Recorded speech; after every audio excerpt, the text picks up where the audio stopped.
Hello Khammam family, అందరూ ఎలా ఉన్నారు?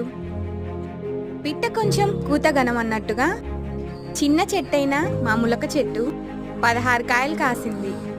ఈ చెట్టుని మేము ఒక చిన్న బకెట్లోనే నాటినప్పటికీ మంచి పోషకాలు ఇవ్వడం వలన ఈ చెట్టు ఇంత మంచిగా కాసింది.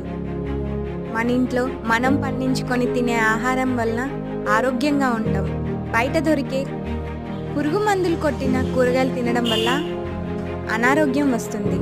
దయచేసి మీ ఇంట్లో ప్లేస్ కనుక ఉంటే ఇప్పటి నుండి ఆకుకూరలతో చిన్న చిన్న కూరగాయలతో టెర్రస్ గార్డెన్ని స్టార్ట్ చేయండి. మీరు నా ఛానల్ని ఇంకా ఫస్ట్ టైం అయితే చూస్తున్నట్లయితే లైక్ చేయండి, షేర్ చేయండి, సబ్స్క్రైబ్ చేయండి, మీ ఫ్రెండ్స్కి ఫార్వర్డ్ చేయండి. Thanks for watching.